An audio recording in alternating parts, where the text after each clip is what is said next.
अस्सलामु अलैकुम वरहमतुल्लाहि वबरकातुहू। अल्हम्दुलिल्लाहि रब्बिल आलमीन। अस्सलातु वस्सलामु अलैका या सय्यदी या रसूलल्लाह। सुब्हानका ला इल्म लना इल्ला मा अल्लमतना इन्नका अंतल अलीमुल हकीम। अम्मा बाद। فقد قال الله تعالى في القرآن العظيم وفي الفرقان المجيد. فأعوذ بالله من الشيطان الرجيم بفضل بسم الله الرحمن الرحيم. قال الله تعالى وقضى ربك إلا تعبدوا إلا إياه وبالوالدين إحسانا. وقال رسول الله صلى الله عليه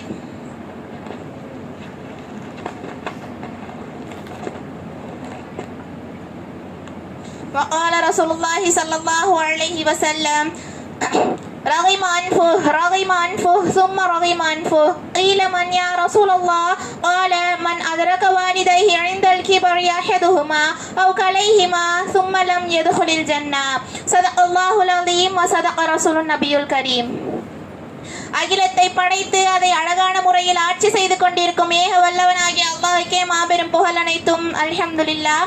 ஈருலக தூதராம் இறுதி நபியாம் எம் கண்மணி நாயகம் ஸல்லல்லாஹு அலைஹி வஸல்லம் அவர்களின் மீதும் அன்னாரை அப்படியே பின்பற்றி வாழ்ந்த உத்தம சத்திய சஹாபாக்கள் மீதும் தாபீன்கள் மீதும் தபர் தாபீன்கள் மீதும் குறிப்பாக இங்கு கூடியுள்ள நம் அனைவரின் மீதும் அல்லாஹ்வின் கருணையும் மன்னல் நபியின் ஷஃபாஅத்தும் என்றும் என்றென்றும் நின்று நிலவட்டுமாக.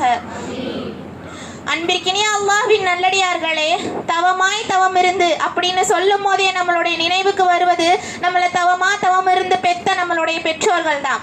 இந்த கால சமூகத்தினர் கவனிக்காத பெரும் பாவமாக இருக்கிறது ஹுகூகுல் வாலிதைன், பெற்றோர்களுக்கு நோவினை செய்யறது. ரொம்ப சாதாரண விஷயமா ஆயிடுச்சு. பெற்றோர்களை இழிவுபடுத்துறது, அவங்கள திட்டுறது, அவங்க முன்னாடி மூஞ்ச சுழிச்சு எந்திரிச்சு போறது, இது எல்லாமே ரொம்ப சாதாரண விஷயமா ஆயிடுச்சு. ஆனா அல்லாஹ் தஆலா இது பெரும் பாவம் அப்படின்னு சொல்றான். பெற்றோர்களுடைய விஷயம் அப்படிங்கிறது சாதாரண விஷயம் கிடையாது. நம்மளுடைய மார்க்கத்துல, நம்மளுடைய இஸ்லாம் மார்க்கத்துல மிக முக்கியமான மிக பெரிய அடையாளமாக நமக்கு பெற்றோர்கள் அல்லாஹ் தஆலா கொடுத்திருக்கான். எப்படின்னா அல்லாஹ் தஆலா தன் வான்மறையாம் திருக்குர்ஆன்ல சொல்றான் வஅல்லா ரப்புக இல்லா தஅபுது இல்லா இய்யாஹு, நீ என்ன தவிர வேற எந்த ஒரு இறைவனையும் வணங்க கூடாது அப்படின்னு சொல்லி அல்லாஹ் தஆலா சொல்றான். அப்படி நம்ம வணங்கணும் அப்படின்னா அது இணை வைக்கிறதுன்னு அர்த்தம்.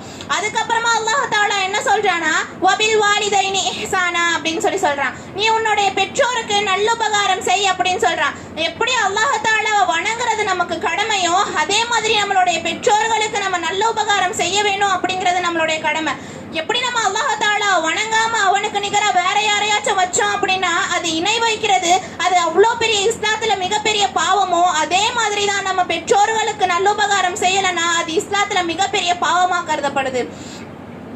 நீ விடிய தொழுதாலும் சரி, விடிஞ்சதுக்கு அப்புறம் தொழுதாலும் சரி, ஏன் பள்ளிவாசல்லே பாய் விரிச்சு படுத்தாலும் சரி, நீ செஞ்ச எந்த நல்ல அமல்களும் உன்னுடைய பெற்றோர்களுடைய உறவை நீ துண்டிச்சிட்ட அப்படின்னா, உன்னுடைய பெற்றோர்களுடைய மனசை சங்கடப்படுத்திட்ட அப்படின்னா, உன்னுடைய பெற்றோர்களை நீ கவனிக்காம விட்டுட்ட, அவங்களுக்கு செய்ய வேண்டிய ஹிதமத்தை நீ செய்யல அப்படின்னா எந்த அமலும் சரி அது ஏற்றுக்கொள்ளப்படாது. அந்த அமல்ல எந்த ஒரு பயனும் இல்லை. அதுக்கான உதாரணம் தான் அல்கமா ரலியல்லாஹு அன்ஹு. அவங்க எவ்வளவோ நல்ல விஷயங்களை செஞ்சிருக்காங்க. அந்த சஹாபி ஒரு நல்ல அடியாரா இருந்திருக்காங்க. ஆனா அவங்களுடைய இறுதி நேரத்துல அவங்களுக்கு கலிமா வரல. ஏன்னு கேட்டா அவங்களுடைய தாய் அவங்கள மன்னிக்கல. இப்படி அவங்க எவ்வளவு அமல்கள் செஞ்சிருந்தாலும் கடைசி நேரத்துல அவங்களுக்கு மிகப்பெரிய பாக்கியமான அந்த கலிமா அவங்களுடைய வாயில வரல. கடைசியில ரசூலுல்லாஹ் அவங்களுடைய தாய் கிட்ட சொன்னதுக்கு அப்புறமா அவங்களுடைய தாய் மன்னிச்சாங்க. மன்னிச்சதுக்கு அப்புறம் தான் அவங்களுடைய வாயில இருந்து கலிமாவே வந்துச்சு. அல்லாஹ் தஆலா நம்மளுடைய நரகமும் சரி, நம்மளுடைய சொர்க்கமும் சரி நம்மளுடைய பெற்றோர்களிடம் தான் இருக்குது. நம்ம எந்த அளவுக்கு நம்மளுடைய பெற்றோர்களை பார்த்துக்கிறோமோ, எந்த அளவுக்கு அவங்களுக்கு நம்ம பணிவிடை செய்யறோமோ, அப்போ நம்ம சொர்க்கத்தினுடைய வாசலை பாதுகாத்துட்டு இருக்கோம். எந்த அளவுக்கு நம்மளுடைய தாய் தந்தையரை வெறுக்கிறோமோ, அவங்களுக்கு கஷ்டத்தை கொடுக்கிறோமோ, அவங்கள பார்த்தாலே அவங்கள பார்த்தாவே நம்ம திருப்பி விரண்டு ஓடுறோமோ, அப்படியெல்லாம் இருந்தோம் அப்படின்னா நம்மளுடைய நரகத்தினுடைய வாசலை நோக்கி போய்கிட்டு இருக்கோம். அல்லாஹ் தஆலா நிலையை விட்டும் நம்மை பாதுகாப்பானாக. அல்லாஹ் தஆலா குர்ஆன்ல நீங்க தொழுவுங்க அப்படின்னு சொல்லியிருக்கான். ஆனா எப்படி தொழுவுங்கன்னு சொல்லல. அது நம்ம ஹதீஸினுடைய வாயில அறிஞ்சிருக்கோம். அதே மாதிரி நீங்க நோம்பு வைங்க அப்படின்னு சொல்றான். ஆனா எப்படி நோம்பு வைங்க அப்படிங்கறத குர்ஆன்ல சொல்ல, நம்ம ஹதீஸினுடைய வாயில அறிஞ்சுக்கிட்டோம். ஆனா அல்லாஹ் தஆலா குர்ஆன்ல சொல்றான், நீங்க உங்களுடைய பெற்றோருக்கு கட்டுப்பட்டு நடுங்க அப்படின்னு சொல்றான். அதை எப்படி செய்யணும்னு அல்லாஹ் தஆலா சொல்றான். அதுல குர்ஆன்ல சொல்லும் போது, நீ உன்னுடைய தாய் தந்தையர்ல இருவரையோ அல்லது ஒருவரையோ சீ அப்படிங்கிற ஒரு வார்த்தையை கூட சொல்லி பேசிடக்கூடாது அப்படின்னு சொல்லி அல்லாஹ் தஆலா சொல்றான். அப்படி சீ அப்படின்னு சொல்றது வெறும் அந்த சீன்ற வார்த்தையில மட்டும் கிடையாது. நம்ம என்னத்த முகம் சுழிச்சு அவங்கள பேசினாலும் சரி, என்ன இழிவுபடுத்துற வார்த்தையை கொண்டு அவங்கள பேசினாலும் சரி, எல்லாமே அந்த வார்த்தையில சேரும். இன்னொரு ரயீசுல் முஃபஸ்ஸிரீன் அப்துல்லாஹ் இப்னு அப்பாஸ் அவங்க சொல்றாங்க, சீ அப்படிங்கிற வார்த்தை வெறும் அந்த வார்த்தையை மட்டும் கிடையாது, செயலையும் குறிக்கும். அதாவது உன்னுடைய தாய் தந்தை உன்கிட்ட உட்காந்து பேசிட்டு இருக்காங்க, அந்த விஷயம் உனக்கு அந்த இடத்துல பிடிக்கல அப்படின்னு அந்த இடத்துல நீ முகம் சுழிச்சா கூட அது எதுல சேரும் அப்படின்னா அல்லாஹ் தஆலா சொன்ன அந்த சீன்ற வார்த்தை, அந்த செயலும் அந்த சொல்ல தான் சேரும் அப்படின்னு சொல்றாங்க. அப்போ இந்த காலத்துல சாதாரணமா நம்மளுடைய தாயை பார்த்து நம்ம எந்த அளவுக்கு திட்டக்கூடியவங்களாவும், எந்த அளவுக்கு அவங்க கிட்ட இழிவுபடுத்தக்கூடியவங்களாவும், இன்னும் எந்த அளவுக்கு அவங்களுடைய மனசை சங்கடப்படுத்தக்கூடியவங்களாவும் இருந்துட்டு இருக்கோம் அப்படிங்கறத நினைச்சு பார்க்கக்கூடியவங்களா இருக்கணும். இன்னும் ஒரு அறிஞர் என்ன சொல்றாங்கன்னா, நீ உன்னுடைய தாய் கிட்ட போற, உன்னுடைய தாய் உனக்கு சாப்பாடு எடுத்துட்டு வந்து வைக்கிறா, வச்சதுல சாப்பாடுல உப்பு கம்மியா இருந்து கொஞ்சம் சத்தமா என்ன நீங்க இதுல உப்பு இல்லையே அப்படின்னு சொல்லி கேட்டுட்டா கூட நீ பெற்றோரை நோவினை செஞ்ச அப்படிங்கிற பெரிய பாவத்துல எழுதப்பட்டுரும் உனக்கு அப்படின்னு சொல்றாங்க. அப்ப எந்த அளவுக்கு அந்த விஷயத்தை நம்ம புரிஞ்சுக்கிட்டு பெற்றோர்களிடம் கனிவான முறையில நடந்துக்கணும் அப்படிங்கறத சிந்திச்சு பார்க்கக்கூடியவங்களா இருக்கணும். இன்னும் நபி ஸல்லல்லாஹு அலைஹி வஸல்லம் அவங்க கிட்ட வந்து சஹாபாக்கள் கேக்குறாங்க, பெற்றோர்களுக்கு செய்ய வேண்டிய கடமை ஏதேனும் உண்டா அப்படின்னு சொல்லி கேக்குறாங்க. அதுக்கு நபி ஸல்லல்லாஹு அலைஹி வஸல்லம், அதாவது மரணத்துக்கு அப்புறம் செய்ய வேண்டிய கடமை எதுவும் இருக்கா அப்படின்னு சொல்லி கேக்குறாங்க. அதுக்கு நபி ஸல்லல்லாஹு அலைஹி வஸல்லம் சொல்றாங்க, ஆமா கண்டிப்பா இருக்கு, நீங்க அவங்களுக்காக அதிகமா துஆ செய்யணும் அப்படின்னு சொல்றாங்க.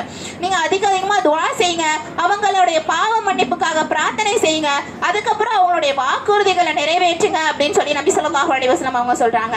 ஆனா இந்த காலத்துல பெற்றோர்களுக்கு சொத்து இருக்குன்னு சொன்னா, நான் தான் பிள்ளை, நான் தான் அவங்களுக்கு சொந்தம் அப்படின்னு சொல்லி அந்த சொத்தை வாரி கொண்டு போகக்கூடியவங்களா இருக்காங்க. அதுவே அந்த பெற்றோர்களுக்கு கடன் இருக்குன்னு சொன்னா அடுத்த நிமிஷமே அந்த பெற்றோர்களை விட்டு ஓடக்கூடியவங்களா தான் அந்த பிள்ளைகள் இருக்காங்க. இது கூட பரவாயில்ல, அவங்களோட பெற்றோர்களுக்கு சொத்து இருக்கு அப்படின்ற விஷயம் தெரிஞ்சிட்டாவே அவங்க மரணிக்கிற வரைக்கும்லாம் என்னால வெயிட் பண்ண முடியாது, அவங்கள நான் கொலை பண்ணிட்டு நான் அந்த சொத்தை எடுத்துக்குவேன் அப்படிங்கிற கொடிய காலத்துலதான் நம்ம வாழ்ந்துட்டு இருக்கோம். பல விஷயங்கள் நடந்துட்டு இருக்கு. பெற்றோர்களுக்கு இவ்வளவு சொத்து இருக்குன்றனால அவங்களுடைய பிள்ளைங்களே அவங்கள கொலை செஞ்சு அந்த சொத்தை அபகரிக்க கூடியவங்களா இருக்காங்க. அல்லாஹ் தஆலா இந்த நிலையை விட்டு நம்ம அனைவரையும் பாதுகாப்பானாக. நாம எவ்வளவு ஹிதமத் செஞ்சாலும் நம்மளுடைய தாய் தந்தையருடைய தியாகத்துக்கு அது ஈடாகாது. ஒரு தாய் கருவுற்று இருக்கும் போது அவ தவறி கீழே விழுந்தா, சாதாரண மனிதர்கள் கீழே விழுந்தா அவங்களுடைய தலையை ஃபர்ஸ்ட் தூக்கிடுவாங்க, அடிபற்ற கூடாது, தலையில அடிபற்ற கூடாதுன்னு நினைப்பாங்க. ஆனா கருவுற்று இருக்க அந்த தாய் கீழே விழுந்தானா முதல்ல அவளுடைய வயிற்றை பிடிப்பா, ஏன்னா அவளோட வயிற்றுல இருக்க கருவுக்கு எதுவும் ஆயிடக்கூடாது அப்படிங்கிறதுக்காக. ஒரு தாய் தன்னுடைய பிள்ளைய வயிற்றுல சுமந்தா அப்படின்னா தந்தை தன்னுடைய தலையில தன்னுடைய வாழ்நாள் முழுக்க சுமந்து அந்த தாய் தந்தையோடைய தியாகத்துக்கு நம்ம செய்யற ஹிதமத் எதுவுமே ஈடாகிடாது. ஒரு முறை நபி ஸல்லல்லாஹு அலைஹி வஸல்லம் அவங்க கிட்ட ஒரு சஹாபி வந்து கேட்பாங்க, யா ரசூலல்லாஹ், நான் என்னுடைய தாயை முதுகுல சுமந்து அவங்களுடைய ஹஜ்ஜை நிறைவேற்றினேன், அவங்கள தவாப் செய்ய வச்சேன், முழுக்க அவங்களும் என்னுடைய முதுகுல நான் சுமந்திருந்தேன் அப்படின்னு சொல்லி கேட்பாங்க. நான் செஞ்ச இந்த செயல் என்னுடைய தாயினுடைய தியாகத்துக்கு ஈடாயிடுமா, அந்த ஹிதமத்துக்கு ஈடாயிடுமா அப்படின்னு சொல்லி கேட்கும் போது நபி ஸல்லல்லாஹு அலைஹி வஸல்லம் அவங்க சொல்லுவாங்க, உன்னுடைய தாய் வயிற்றுல நீ இருக்கும் போது ஒரு உதைச்சிருப்பியே, அந்த ஒரு உதைக்கு கூட இது ஈடாகாது அப்படின்னு சொல்லி நபி ஸல்லல்லாஹு அலைஹி வஸல்லம் அவங்க சொல்லுவாங்க. அப்ப எந்த அளவுக்கு நம்மளுடைய தாய் தந்தையரோட தியாகத்தை நம்மளுடைய இஸ்லாமிய மார்க்கம் நமக்கு வலியுறுத்துது, அதை எப்படியெல்லாம் நம்ம கட்டுப்பட்டு நடக்கணும் அப்படிங்கறத தெரிஞ்சு நாமளும் கட்டுப்பட்டு நடந்து வாழ வல்ல ரஹ்மான் உங்களுக்கும் எனக்கும் அருள் புரிவானாக. நபி ஸல்லல்லாஹு அலைஹி வஸல்லம் அவங்க நஷ்டம் அடைந்து விட்டானே, ஐயோ நஷ்டம் அடைந்து விட்டானே அப்படின்னு சொல்லி 3 முறை சொல்லுவாங்க.